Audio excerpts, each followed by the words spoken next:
Welcome to Rivera Institute of Mathematical Sciences. Today we are discussing Part C questions of linear algebra from CSIR June 2020 exam conducted on November 26.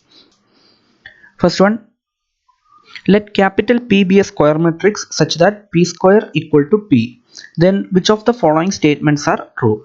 Option A, trace of P is an irrational number. Option B, trace of P equal to rank of P. Option C, trace of P is an integer. And option D, trace of P is an imaginary complex number. Okay, we know that a matrix which satisfies P square equal to P is an idempotent matrix, right? And what are the eigenvalues of an idempotent matrix? The eigenvalues of an idempotent matrix are either 0 or 1, right? Okay, here both are integers. 0 is an integer, 1 is also an integer. And what is the trace of a matrix?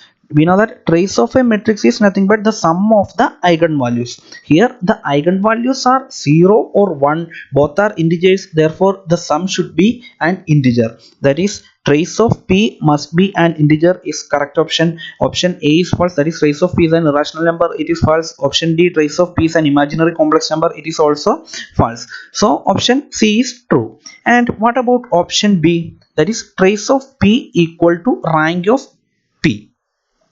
Okay, we know that an n by n matrix contains total n eigenvalues, right? An n by n matrix total contains n eigenvalues. Suppose an n by n matrix contains k distinct eigenvalues, that is lambda 1, lambda 2, etc. up to lambda k are the k distinct eigenvalues.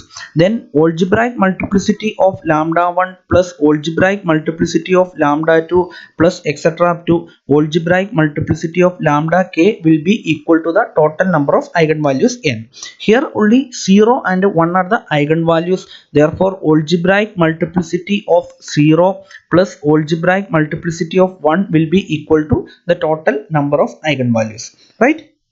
And what is the trace of a matrix? Trace of the matrix is the sum of the eigenvalues, therefore trace of P equal to, here only 1 and 0 are the eigenvalues, therefore trace of P equal to 1 plus etc. plus 1 plus 0 plus etc. up to 0. And what is 0 plus etc. up to 0? It is 0. And here what is 1 plus etc. up to 1? It is nothing but the algebraic multiplicity of 1, right? And what is algebraic multiplicity of 1? Algebraic multiplicity of 1 will be equal to n minus algebraic multiplicity of 0. And we know that an idempotent matrix is diagonalizable over R, right? Therefore, the algebraic multiplicity of each eigenvalue will be equal to geometric multiplicity of the corresponding eigenvalue. So in particular, algebraic multiplicity of 0 will be equal to geometric multiplicity of 0. And what is geometric multiplicity of 0? It is nothing but the nullity of that matrix. Okay, and by rank nullity theorem we have rank of P plus nullity of P equal to number of columns, that is n. Therefore rank of P equal to n minus nullity of P. Therefore trace of P will be equal to trace P equal to, what is n minus P? N minus P is rank of P. Therefore option B is true, that is trace of P equal to rank of P. So here only two options are right, option B and option C. Okay, next one. Let capital A and capital B be n by n real matrices and let C equal to AB be A. Which of the following statements are true? If lambda is an eigenvalue of A plus B, then lambda is an eigenvalue of C. Option B, if lambda is an eigenvalue of A minus B, then lambda is an eigenvalue of C. Option C, if lambda is an eigenvalue of A or B, then lambda is an eigenvalue of C. And option D, all eigenvalues of C are real. Okay, here for that, first I consider option A. That is, if lambda is an eigenvalue of A plus B, then by the definition we know that there exists a non-zero vector x1 such that A plus B into x1 equal to lambda into x1.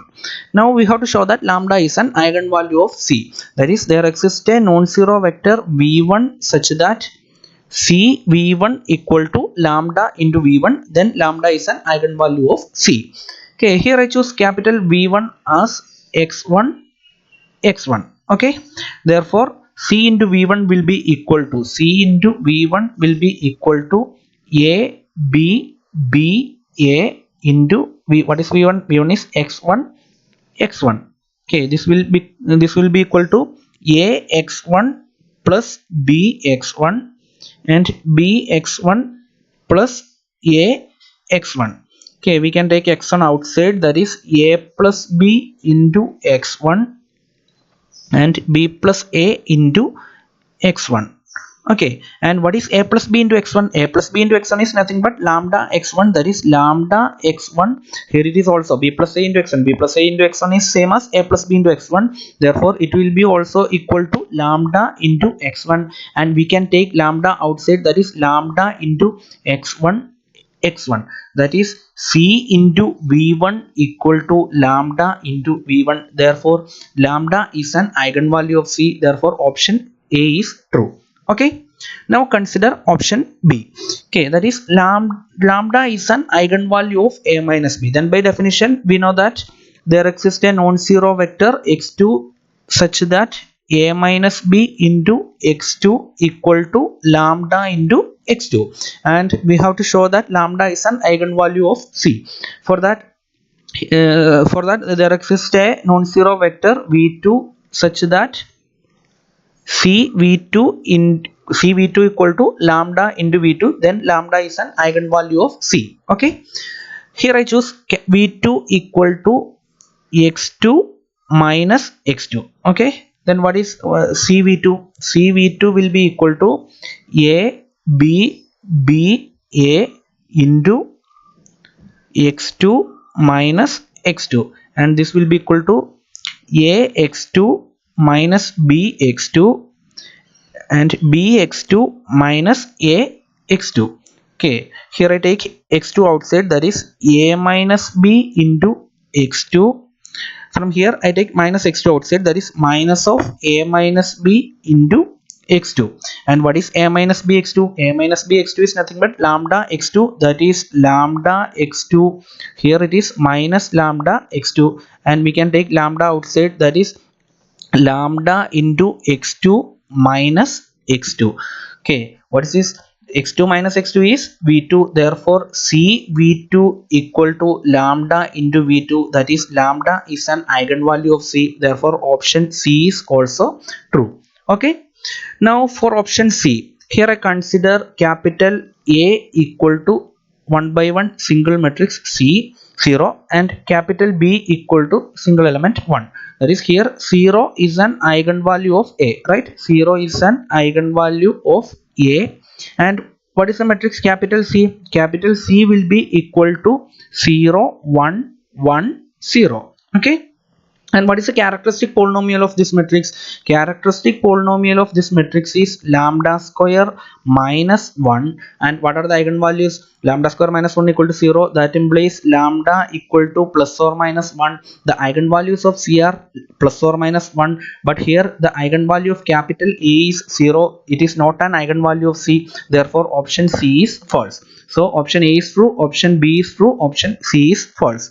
Now for option D, consider, here I consider capital A equal to 0 1 minus 1 0 and capital B is the 2 by 2 0 matrix. Okay, and the matrix C will be equal to 0 1 minus 1 0 0 0 0 0 0 0 0 0 0 1 minus 1 0. Okay, that is the matrix capital C is a block diagonal matrix, right? Block diagonal matrix. And what are the characteristic polynomial of a block diagonal matrix? It is nothing but the product of the characteristic polynomial of each block.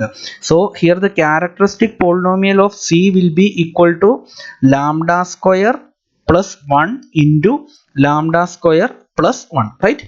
The characteristic polynomial of this block is lambda square plus 1, and this block is also lambda square plus 1. Therefore the characteristic polynomial of C will be equal to lambda square plus 1 into lambda square plus 1. And what are the eigenvalues of this matrix? That is lambda equal to plus or minus I, plus or minus I. Here for the eigenvalues are complex number, therefore option D is false, that is all eigenvalues of C are real. So here only two options are true, option A and option B. Okay, next one, Let capital A be an n by n real matrix. Let B be an n by 1 vector. Suppose Ax equal to B has no solution.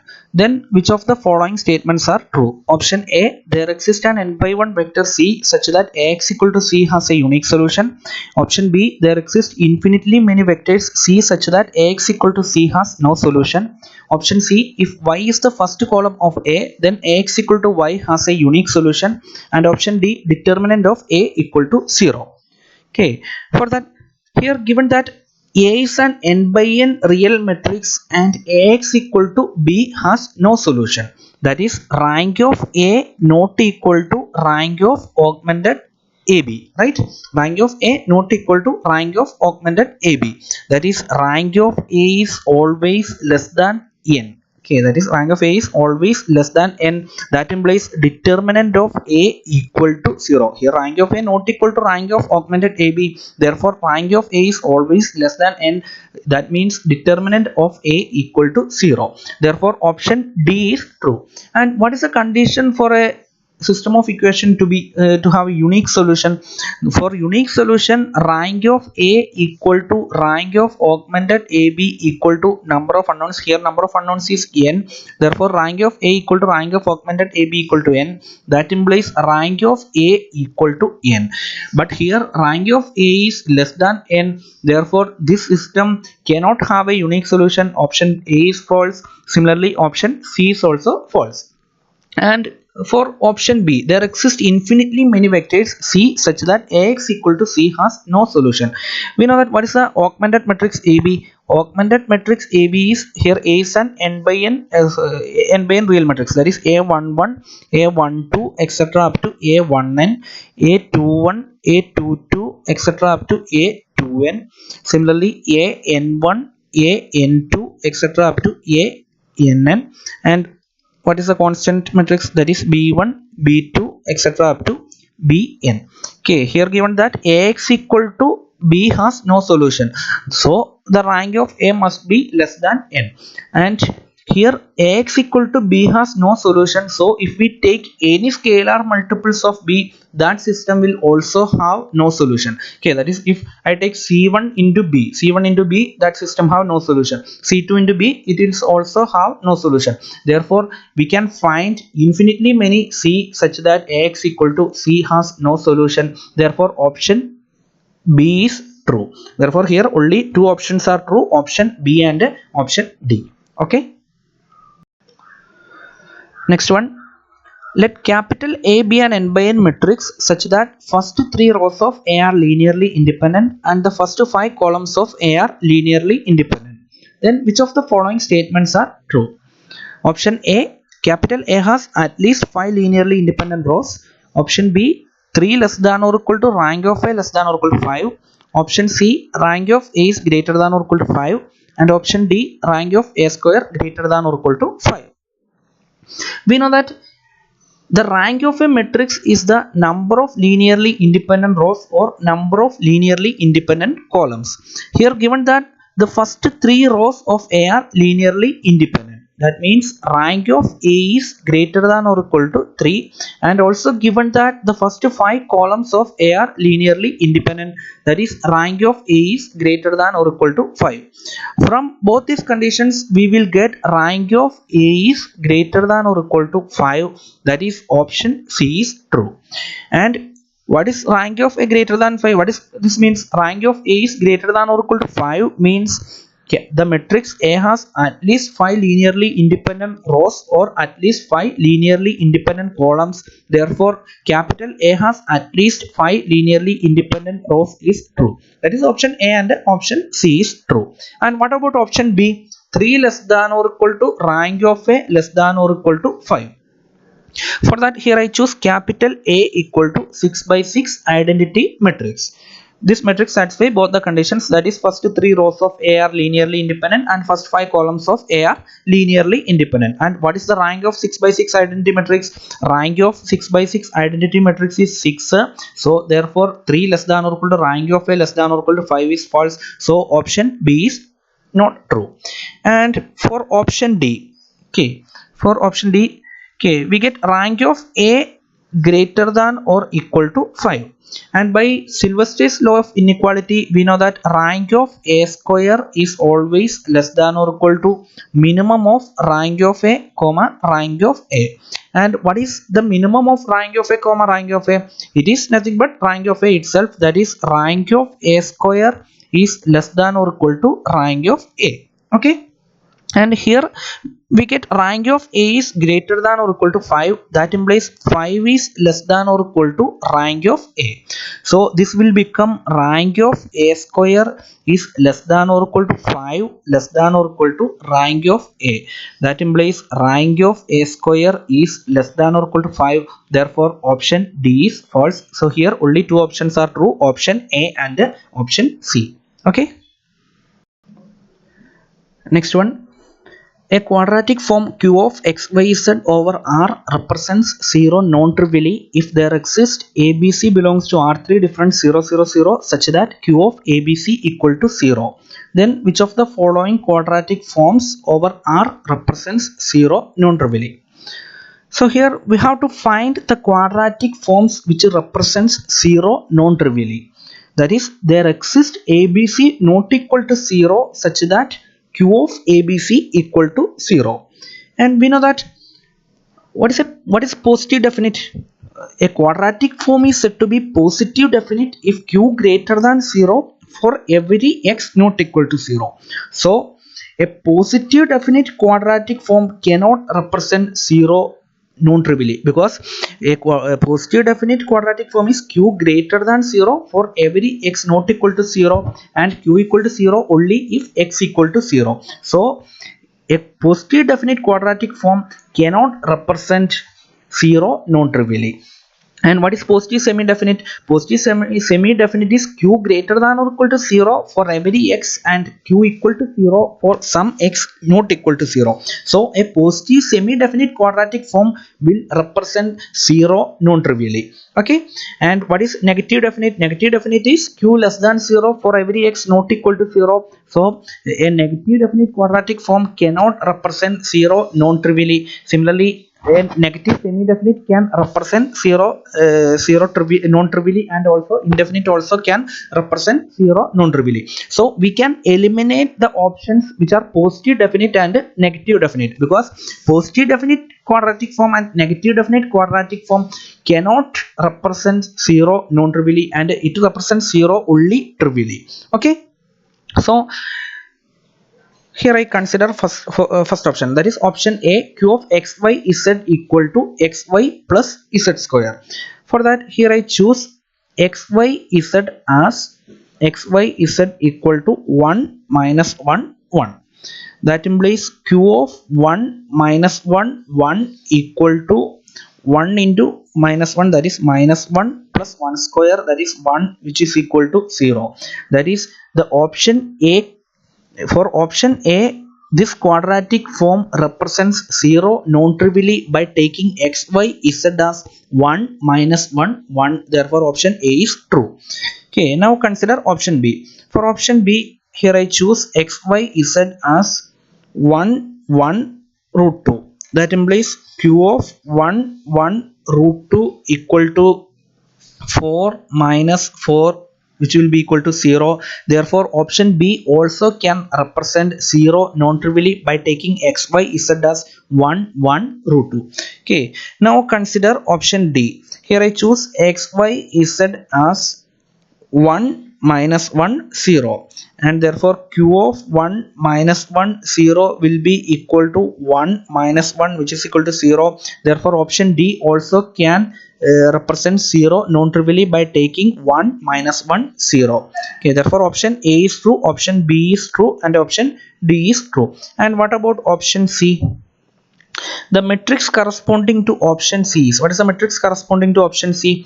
1 minus 1 by 2 0 minus 1 by 2 1 0 0 0 1. Okay, a a matrix corresponding, this is positive definite only if the leading principal minors are greater than 0. What is the leading principal minor of order 1? It is nothing but the first entry, therefore d11 equal to 1, which is greater than 0. So first entry is positive.